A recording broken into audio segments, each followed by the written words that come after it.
Hi everyone, Danielle here. I'm doing a solo playthrough of Diatoms. Thank you to the publisher for sending me a copy of this one so that I could cover it for you guys. But basically, there is a solo mode that has mosaic commission cards, and this is the first one. We'll be trying to form this pattern with some of the diatoms, and once we do, we will be able to say that we completed this commission.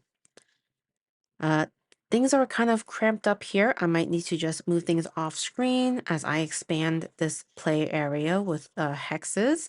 But I wanted you to see all of the components you would need in a solo game. So you'll just, set up just like this. I have these in order of kind of how many little triangles they would typically fill on a hex. That kind of wouldn't make sense if you don't know how to play, but this kind of gives you an example of, what I will be looking for in terms of placing my hexes. I'll be trying to place hexes so that it will form like colored hexes by these numbers. So if there's like 5 of the same color in one little sample point, I'll get a star. If there's 4, I get a square. If there's 3, you get a triangle. And obviously it looks, those numbers align with the number of points on the shapes. So I did have them ordered that way so that in my mind, I'm able to really know, okay, this goes with, this sample point. But yeah, let's get started. I will just point out that these two are always going to be visible, and I'll be able to play off the top of these two piles or stacks of hexes. But I do start with 2 that I can put into my hand, and yeah, I'll get started. This is the starting tile. All right, so I'm going to want to place it so that I can get some shapes that could fill this section of my board. And they are very specific. Each of these spaces can hold 2 different shapes. And so that's why they are oddly shaped, but you do see the outlines of what you need. So, as we play, it'll get a little bit more tough to fill just the spaces we need for the commission. If we happen to grab a diatom that doesn't fit in any of the spaces that are left, they go into these 3 cast-offs. And we need to make sure they don't fill up the entire 6-point sample points in each of these, or else we lose. Okay, so I'm gonna stop talking and get playing. So when I place these, I have to be mindful of how I'm placing them.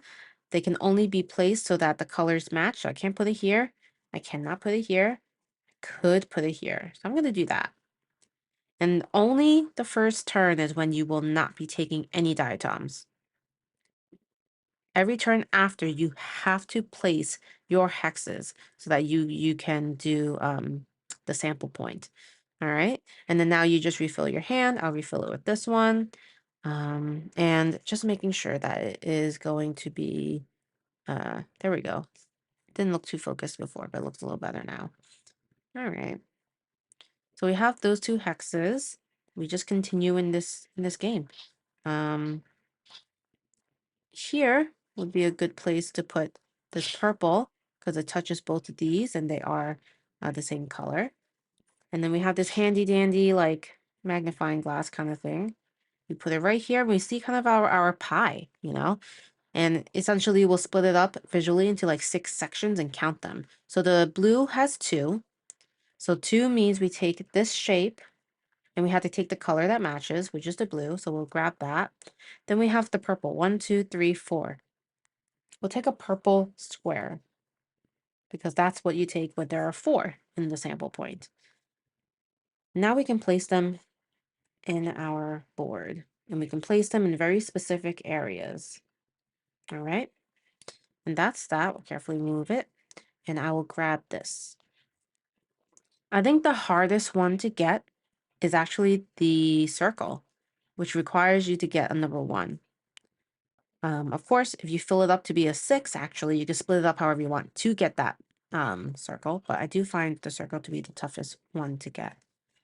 So right now, I could, it's gonna be a little tough with the 2 I have here, but let's see about this.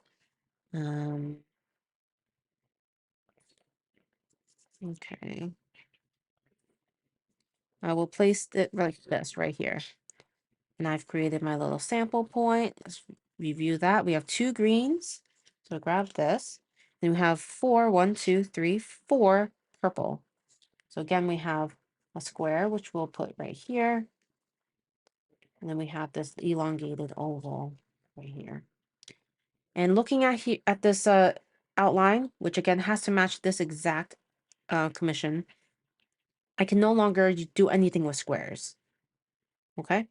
So if it's a square, I can't do anything with it. Everything else requires another shape. So if I get another square, they're going straight into here. All right, so I don't have to fill up my hand because I had taken it from the top of one of the stacks. But I do continue in this fashion. And just so you know, the white can go, is basically a wild. It could be adjacent to any color. All right, so here, I'll go ahead and flip it over. What I like about it is that you're not stuck with this like order. You could flip it over and see the inverse of it. So it didn't quite work like this because the purple and the pink were flip. If you flip it over, it will work. So go ahead and do that. And then the sample point looks like this. 1, 2, 3, 4 purple. Once again, that is a square.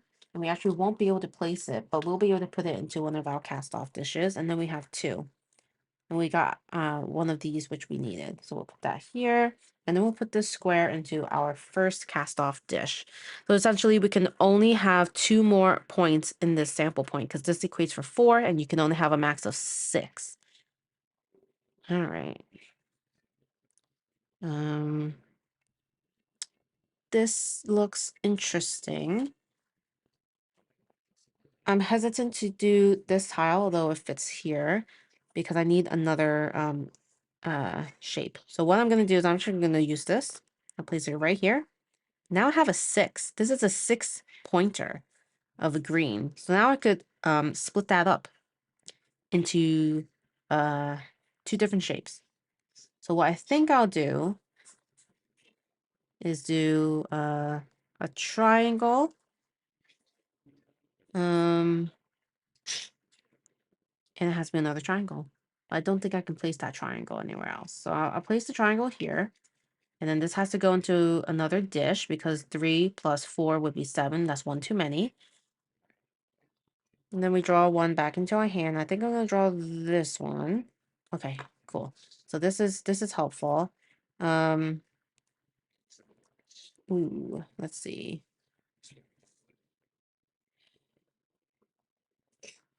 Yeah, I think we'll go ahead and do, no, that's not going to work. I might have to do this one. Okay, so I'll go this route.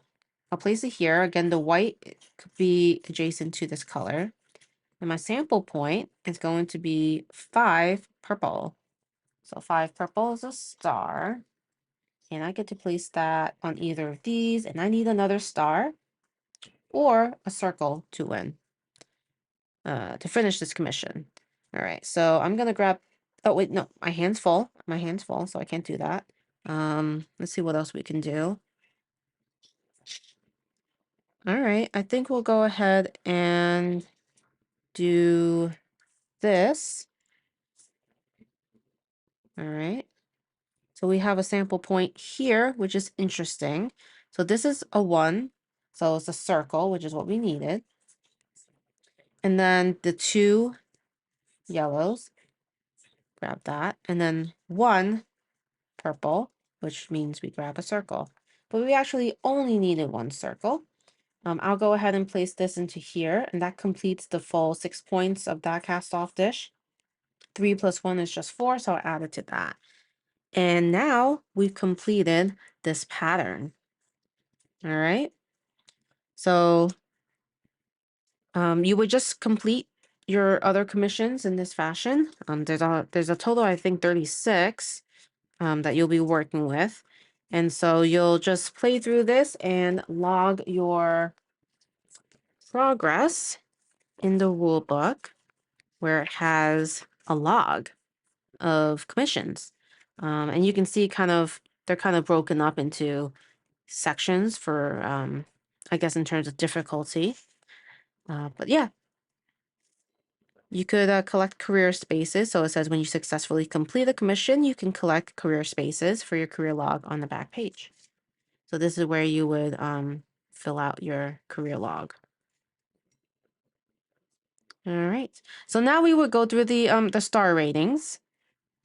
And it does say here, if you fully complete the mosaic, filling every spot correctly according to the card prompt, you successfully completed the commission. Completed commissions can be additionally scored with a star rating. And to determine your star rating, you can look at your cast-off dishes. And for each cast-off dish that can still fit a star-shaped diatom, which is a 5 or a 6, your mosaic earns 1 more star. So in that case, I can only fit a 5, a star here. So I have a star rating of 1. All right. And that's where you would track it here. There's a column for that. All right. Well, I hope you enjoyed this solo playthrough of Diatoms. I am really enjoying the components. They are truly gorgeous.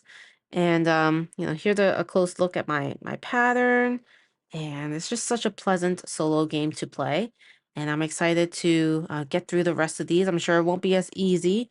There'll probably be some additional replays I'll have to do. But what's interesting is there's going to be also requirements that you didn't see on this specific commission. So like for instance, there might be requirements for color, for numbers, and yeah, and then just, the fact that, A1, they all have to be the same, or Bs, they all have to be the same. So it's very, very specific requirements, and I'm excited to give it a try. All right, if you're not already subscribed to my channel, please do consider subscribing. A like or a comment is always appreciated as well. And thanks again to the publisher for sending me this review copy. Thanks so much for watching. See you next time. Bye.